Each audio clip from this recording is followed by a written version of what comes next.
નમસ્કાર. આજના આ ઊંડાણપૂર્વકના સેશનમાં અથવા તો કહીએ કે આજના આ વર્ચ્યુઅલ ક્લાસમાં સૌનું સ્વાગત છે. નમસ્તે. આજે આપણે એક બહુ જ રસપ્રદ વિષય પર વાત કરવાના છીએ. શરૂઆત કરીએ તે પહેલાં હું મારી સ્ક્રીન શેર કરી રહ્યો છું. હા, ચોક્કસ. પ્રેઝન્ટેશન સ્ક્રીન પર દેખાઈ રહ્યું છે ને બરાબર? બિલકુલ દેખાય છે. સ્લાઇડ 1 ક્લિયર છે.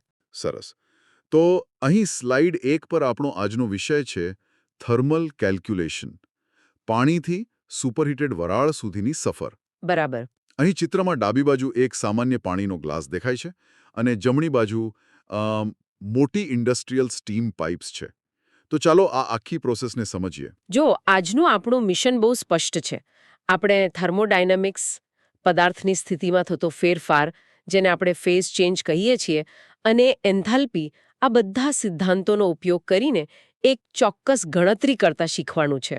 હા, અલગ અલગ સ્થિતિઓમાં વરાળ ઉત્પન્ન કરવા માટે કેટલી ઉષ્મા એટલે કે કેટલી હીટ જરૂરી છે તે આપણે શોધીશું. સાંભળવામાં કદાચ થોડું ટેકનિકલ લાગે, પણ આપણે તેને સ્ટેપ બાય સ્ટેપ સમજીશું. એકદમ સાચી વાત છે. તો ચાલો હું સ્લાઇડ 2 પર જાઉં છું. અહીં આપણો ટાર્ગેટ અને ઓબ્જેક્ટિવ આપેલો છે. આ આપણું પ્રોબ્લેમ સ્ટેટમેન્ટ છે. અહીં બેઝિક સેટઅપ એવું છે કે આપણી પાસે શરૂઆતમાં બરાબર 1 કિલોગ્રામ પાણી છે. ઓકે. આ પાણીનું તાપમાન અત્યારે 25 ડિગ્રી સેલ્સિયસ છે. અને સૌથી અગત્યની વાત, આખી પ્રક્રિયા દરમિયાન દબાણ એટલે કે પ્રેશર 6 બાર પર ફિક્સ કરવામાં આવ્યું છે. અને આ 6 બાર પ્રેશર બહુ જ મહત્વનો પોઈન્ટ છે. હા, તેના વિશે આપણે આગળ વાત કરીશું, પણ આ સેટઅપ સાથે આપણે 3 અલગ-અલગ કેસ સોલ્વ કરવાના છે. તમે આ ત્રણેય કેસ સમજાવશો? બિલકુલ. જુઓ, આપણી પાસે 3 અલગ અલગ મંઝિલ છે. કેસ 1 છે ભીની વરાળ, જેને વેટ સ્ટીમ કહેવાય છે. અહીં સ્લાઇડમાં લખ્યું છે કે x = 0.9.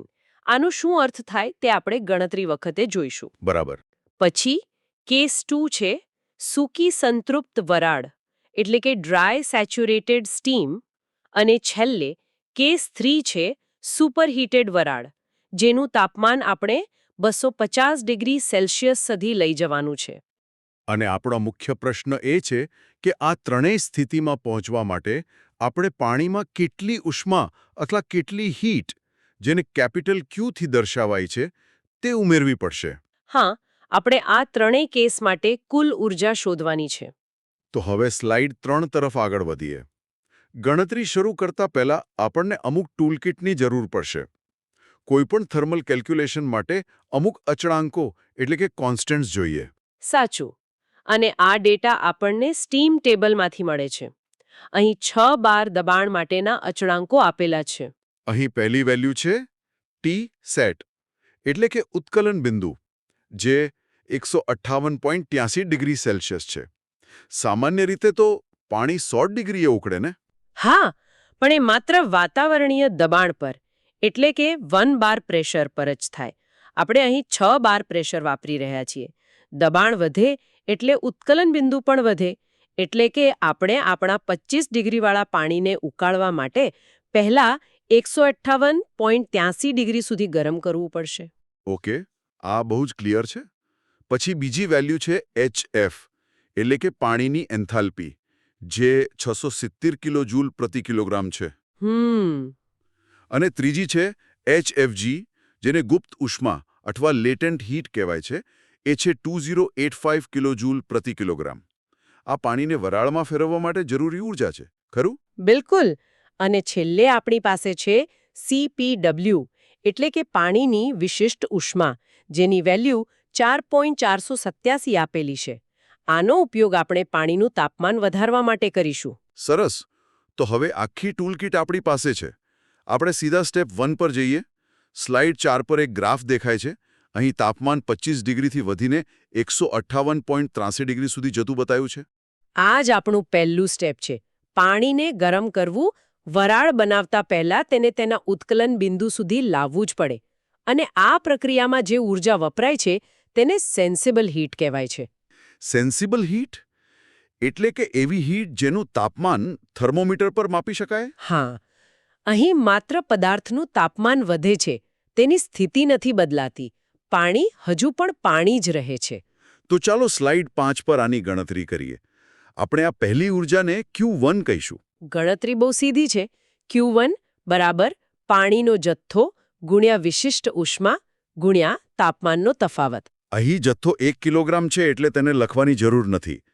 તો સમીકરણ બનશે CPW ગુણ્યા બ્રેકેટમાં Tsat માઇનસ T ઇનિશિયલ. એટલે કે 4.187 ગુણ્યા બ્રેકેટમાં 158.83 માઇનસ 25.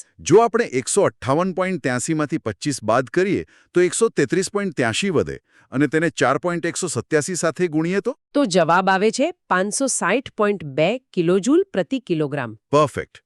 560.2 કિલોજૂલ આ આપણું પહેલું પરિણામ છે. અને હું ભારપૂર્વક કહીશ કે આ આપણી બેઝ એનર્જી છે. Base energy.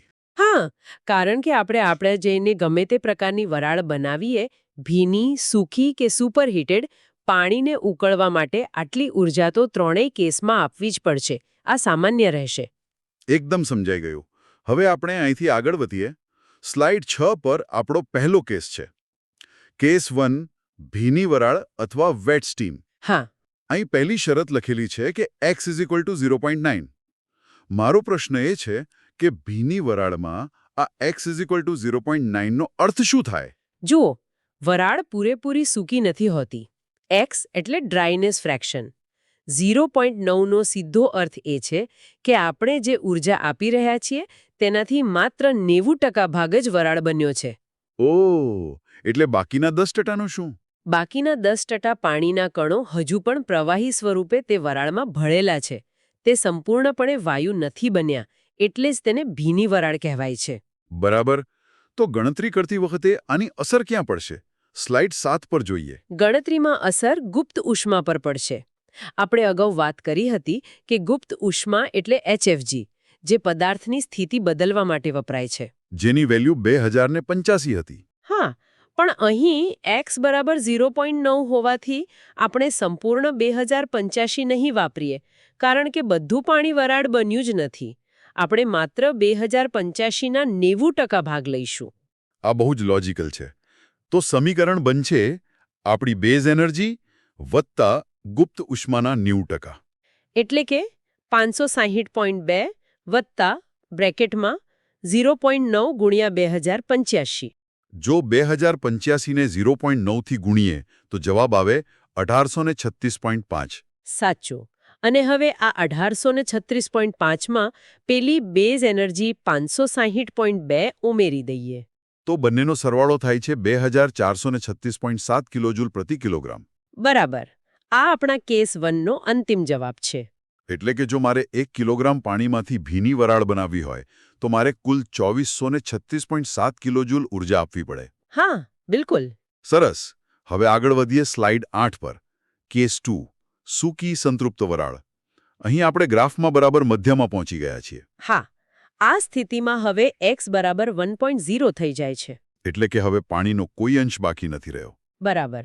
આખું 1 કિલોગ્રામ પાણી હવે 100% વરાળમાં રૂપાંતરિત થઈ ગયું છે. તો આની ગણતરીમાં શું ફેરફાર થશે? આ વખતે આપણે પૂરેપૂરી ગુપ્ત ઉષ્માનો ઉપયોગ કરીશું. એટલે કે 90% નહીં, પૂરા 2085 કિલોજૂલ ઉમેરવાના. તો આ તો બહુ સહેલું છે. બેઝ એનર્જી 560.2 વત્તા 2085. અને સરવાળો કરીએ તો? સરવાળો આવે છે 2645.2 કિલોજૂલ પ્રતિ કિલોગ્રામ. આ આપણો કેસ 2નો અંતિમ જવાબ. હા, ભીની વરાળ કરતાં આમાં વધારે ઊર્જા વપરાય, કારણ કે આપણે બાકીના 10% પાણીને પણ વરાળ બનાવી દીધું. સાચી વાત છે. હવે સૌથી રસપ્રદ ભાગ આવે છે. સ્લાઇડ 9. કેસ 3 સુપરહીટેડ વરાળ. અહીં આપણે વરાળનું તાપમાન 250 ડિગ્રી સેલ્સિયસ સુધી લઈ જવાનું છે. બિલકુલ. પણ એ સ્લાઇડ પર મેં એક વસ્તુ નોટિસ કરી. અહીં પેલા 4.187 વાળા અચળાંક ઉપર ચોકડી મારેલી છે. અને તેની જગ્યાએ એક નવો અચળાંક આપેલો છે, CPS બરાબર 2.3. અચાનક આ નવો અચળાંક કેમ વાપરવાનો? આ બહુ સારો પ્રશ્ન છે. કારણ કે હવે આપણે પાણીને ગરમ નથી કરી રહ્યા. ઓહ, બરાબર. પાણી તો પૂરું થઈ ગયું. હા, કેસ 2ના અંતે આપણી પાસે માત્ર વરાળ છે. આપણે તૈયાર થયેલી વરાળને વધુ ગરમ કરી રહ્યા છીએ. પદાર્થની અવસ્થા પ્રવાહીમાંથી વાયુ થઈ ગઈ છે, તેથી તેની ઉષ્મા શોષવાની ક્ષમતા પણ બદલાઈ ગઈ. એટલે જ વરાળની વિશિષ્ટ ઉષ્મા એટલે કે CPS વાપરવી પડે, જે 2.3 છે. આ પાછળનું તર્ક એકદમ ક્લિયર છે. પદાર્થ બદલાયો એટલે તેનો અચળાંક બદલાયો. તો હવે આની ગણતરી સ્લાઇડ 10 પર જોઈએ. અહીં આપણે ગણતરીને 2 સ્ટેપમાં વહેંચી દીધી છે. સ્ટેપ એ છે વધારાની ઉર્જા શોધવી. વધારાની ઉર્જા એટલે કે 158.83 ડિગ્રીથી 250 ડિગ્રી સુધી જવા માટે વપરાતી ઉર્જા. બરાબર. તો સૌથી પહેલા તાપમાનનો તફાવત કાઢીએ. 250 માઇનસ 158.83. એટલે તફાવત આવે છે 91.17 ડિગ્રી. અને હવે આ 91.17 ને આપણે નવા અચળાંક 2.3 સાથે ગુણીશું. તો 2.3 ગુણ્યા 91.17 જવાબ આવે છે આશરે 209.7 કિલોજૂલ પ્રતિ કિલોગ્રામ.